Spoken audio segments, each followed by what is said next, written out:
ತಾವು ವಿಜಯನಗರ ಪ್ರಕರಣವನ್ನು ಗಮನಿಸಿದ್ದೀರಿ ಸರ್. ಡಿಸಿಗೆ ಸಿದ್ದರಾಮಯ್ಯವರು ಅವಮಾನಕರ ರೀತಿ ನಡ್ಕೊಂಡಿದ್ದಾರೆ.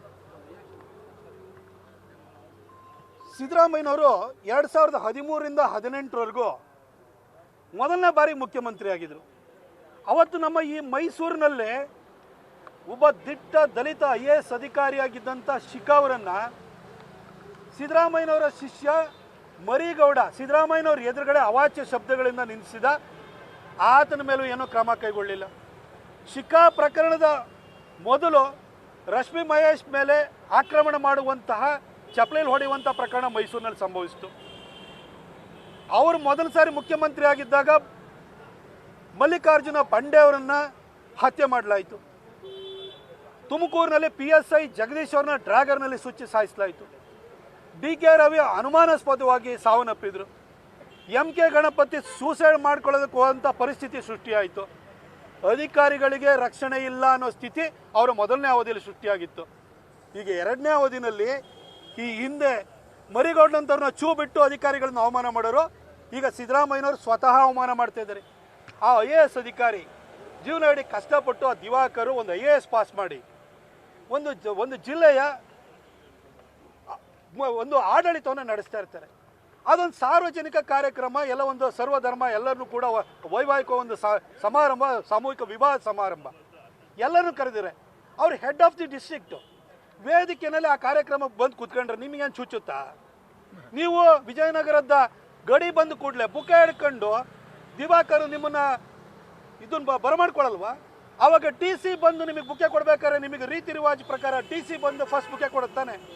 ಆ DC ನೋಡಿರ್ತಿರ್ತಾನೆ. ವೇದಿಕೆಯಲ್ಲಿ ಕೂತಿರೋದು DC ಅಂತ ಗೊತ್ತಾಗಿದೆ, ನಿಮಗೆ ಬುಕ್ಕೆ ಕೊಟ್ಟು ಬರಮಾಡ್ಕೊಂಡಿರ್ತಾರೆ. ಆ DCನ ನೀವು ವೇದಿಕೆಯಲ್ಲಿ ಅವಮಾನ ಮಾಡ್ತಿರಲ್ಲ. ಒಬ್ಬ DCಗೆ both judicial and executive powers ಇರುತ್ತೆ.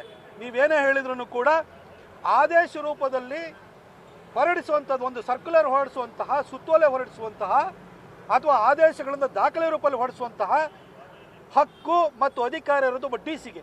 ಆ DCನ ಸಾರ್ವಜನಿಕರ ಎದುರುಗಡೆ ನೀವು ಅವಮಾನ ಮಾಡ್ತಿರಲ್ಲ, ಇದು ಇಡೀ ಅಧಿಕಾರ ವರ್ಗಕ್ಕೆ ಮಾಡಿದಂತಹ ಇದು ನಿಮ್ಮ ಅವಮಾನ. ಇದು ಅಲ್ಲಿ ಹೋಗಿ ನಿಮ್ಮವರೆಲ್ಲ ಕೇಕೆ ಹಾಕಿ ಚಪ್ಪಾಳೆ ತಟ್ಟಿ ಸಿಳ್ಳೆ ಹೊಡಿತಾರೆ.